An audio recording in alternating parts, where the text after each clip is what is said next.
भारतीय संविधान जिंदाबाद, भारतीय संविधान जिंदाबाद। इंडिया दैट इज भारत की, इंडिया दैट इज भारत की, इंडिया दैट इज भारत की। महिला एकता जिंदाबाद, महिला एकता जिंदाबाद, महिला एकता जिंदाबाद। बाबा साहब अमर रहे, बाबा साहब अमर रहे। जो जमीन सरकारी है, जो जमीन सरकारी है, जल्दी बांटो उसर परती, जिनके पास नहीं है धरती, जल्दी बांटो उसर परती। जिसके पास नहीं है धरती। जय जय जय जय जय वीर, इस जय वक्त जय मैं जय जय जय वीर। प्रयागराज के जसरा गांव में यहाँ पर महिलाओं के द्वारा जो है संविधान पद यात्रा निकाला जा रहा है और इस संविधान पद यात्रा निकालने का इन लोगों का मकसद यही है कि संविधान के अधिकारों को लोगों को कहीं न जलवाना, जागरूक करना। और जिन महिलाओं के पास जमीन नहीं है, जो भूमिहीन महिलाएं हैं, जो दलित पिछड़े भूमिहीन है, भारतीय संविधान जिंदाबाद, ये जो है कहीं न कहीं आवाज उठाया जा रहा है। और यहाँ पर जो पिछड़े भारतीय संविधान है, उनके पास जमीन नहीं है भारतीय संविधान खेती करने का और न ही दोस्तों रहने का सही से। इसलिए आज ये निकली है और इनका जो आंदोलन है दोस्तों, ये आंदोलन जो है 26 नवंबर तक चलेगा।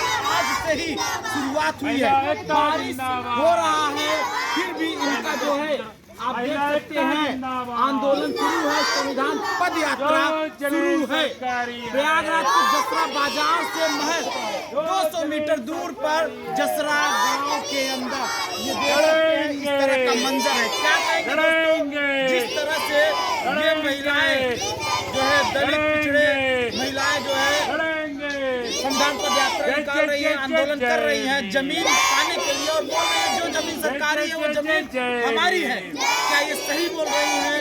क्या आप इनका समर्थन करते हैं?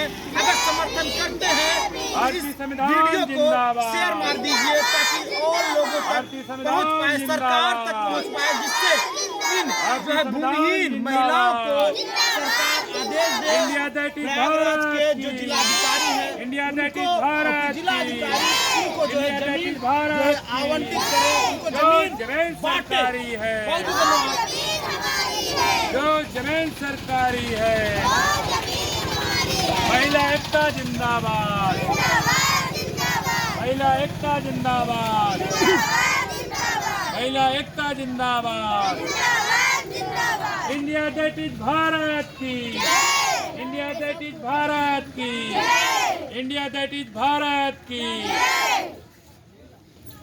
आज आप यहाँ पर जो है संविधान पद यात्रा निकाल रहे हैं।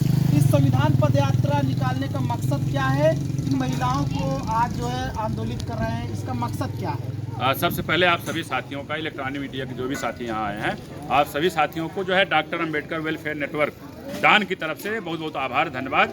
ये आप जो है कि आज हम 3 अक्टूबर को जो है संविधान के सम्मान में यमुना पार की तहसील बारा का विकास खंड जसरा स्थित ग्राम सभा जसरा में ही संविधान पद यात्रा संविधान के सम्मान में निकाली जा रही है। आप कवरेज करने के लिए आप सब पहुंचे, आप सबको बहुत बहुत धन्यवाद। जो आपने जो सवाल किया है, देखा जाए कि संविधान लागू हुए लगभग 78 साल हो गया है, नहीं देश आज़ाद हुए लगभग 78 साल हो गया है और संविधान लागू हुए लगभग 75 साल हो गया।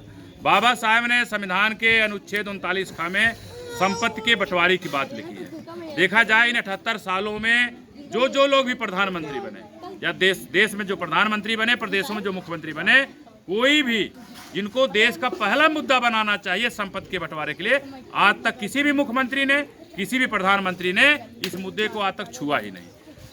मानवर कांशीराम साहब ने जब सन 84 में पार्टी बनाई तो उन्होंने जो है कि जो जमीन सरकारी है वो जमीन हमारी है का अभियान एक चलाया। उस अभियान के तहत जब उत्तर प्रदेश में बहन जी की 4 बार सरकार बनी, हर सरकारों में बहन जी ने लाखों हजार बीघा जमीनें ग्राम समाज के निकाल करके गरीबों में जहाँ खेती बाड़ी थी वहाँ खेती बाड़ी पट्टा करी, जहाँ पे आवासीय था आवासीय पट्टा करी। लेकिन आज भी देखा जाए चकबंदी के बाद गांव में कम से कम 50 बीघा, ज़्यादा सैकड़ों बीघा ज़मीनें बंजर है, पड़ती है, सीलिंग है, समाज कल्याण ऐसी ज़मीनें छोड़ी गई हैं। लेकिन सरकारें लगातार हर 5 साल बाद बन रही है, प्रदेश में भी और केंद्र में भी। लेकिन कोई भी, चाहे प्रधानमंत्री, कोई भी मुख्यमंत्री, इन सरकारी ज़मीनों को टच करके, जो हमारे यहाँ पे देखिए सैकड़ों महिलाएं जो भूमिहीन खेतिहर मजदूर हैं, यहाँ जो आपको घर दिख रहा है ये भी एक प्रकार सरकारी ज़मीन में है। अभी कभी कभी लेखपाल कभी कानून को आके धमकी देने लगता है। हम कहते भैया नहीं चाहते, जो घर बन चुका है, जितने में बना है वही इनको आवासीय पट्टा कर दिए। हमें कम से कम हमारे पास पट्टा तो रहे, कागज हमारे पास रहे। आपके जसरा गाँव में रोड किनारे भी जो सैकड़ों घर बने हुए हैं, ऐसे घर भी सरकारी ज़मीन में है। बीच बीच में लेखपाल कानून को ऐसे लोग धमकियाते रहते हैं, बैकडोर पैसा लेने की बात करते हैं। हम उनसे मांग करते हैं कि ऐसी ज़मीनें जहाँ पे सरकारी ज़मीनें लोग बसते हैं वही आवासीय पट्टा करके उनको कागज दे दीजिए। तो डॉक्टर अंबेडकर वेलफेयर नेटवर्क का एक सूत्री कार्यक्रम है। संविधान के अनुच्छेद 39 में जो संपत्ति के बंटवारे की बात है, उसको जो है कि एक अभियान के तहत हम सब जो है कि आज 3 अक्टूबर है, आज संविधान के सम्मान में संविधान पद यात्रा जो है यहाँ निकाली गई है जसरा गांव में। ये संविधान पद यात्रा जसरा के सैकड़ों गांव में निकाली जाती रहेगी और आगामी 26 नवंबर को जो संविधान दिवस है उसकी जो है कि 76वीं वर्षगांठ है। हम लोग हजारों की संख्या में जो सिविल लाइन स्थित धरना प्रदर्शन स्थल है वहाँ एकत्रित होंगे। वहाँ पर जो है कि संविधान दिवस मनाएंगे, धरना प्रदर्शन करेंगे। महामहिम राष्ट्रपति जी को, माननीय मुख्यमंत्री जी को, माननीय प्रधानमंत्री जी को, माननीय जो है महामहिम राज्यपाल जी को जो है संबोधित ज्ञापन डीएम के थ्रू भेजा जाएगा। अभी कितने गांवों को आप चुने हैं? लगभग इस तरह से यमुना पार में करछनम लगभग 100 गांव करीब हम लोग पहुंच चुके हैं और 100 के करीब जो है भारत तहसील के अंतर्गत पहुंच चुके हैं। लगभग 200 गांव है। अगर एक गांव से 10 लोग भी निकलेंगे, लगभग हजारों की संख्या में हम लोग 26 नवंबर को संविधान दिवस मनाएंगे और जो है कि राष्ट्रपति, प्रधानमंत्री और राज्यपाल और माननीय मुख्यमंत्री के नाम संबोधित ज्ञापन सौंपा जाएगा। 12 विधानसभा के अंदर जिन माफियाओं का, जिन दबंगों का कब्जा है सरकारी जमीनों पर, काफी वो वर्चस्व रखते हैं, रसूख वाले हैं, तो लगता है कि उनसे जमीन आप लोगों को मिल पाएगी या फिर जो सरकार या जिलाधिकारी आदेश देंगे उनसे जमीन लेकर के गरीबों को बांटने का? देखिए, ये सरकार पर निर्भर करेगा। जैसे बहन जी जब शासन आया, बड़े बहन जी के शासन में बड़े जो गुंडे माफिया थे वो तो प्रदेश छोड़ करके दूसरे प्रदेशों में जाकर सोना ले लिए थे और छोटे मोटे जो गुंडे माफिया थे वो तो समझ ले बिल में घुस गए थे।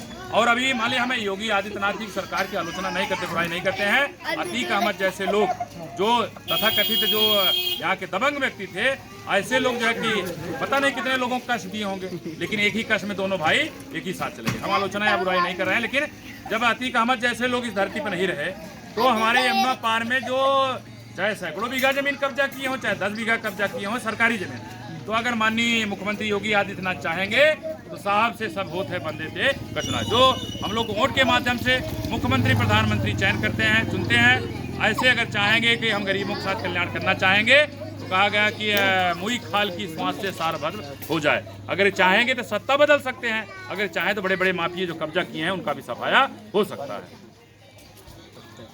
परिचय बता दीजिए। मैं रामबीज गौतम, एडवोकेट हाईकोर्ट, संस्थापक doctor Ambedkar welfare network dance. बहुत धन्यवाद।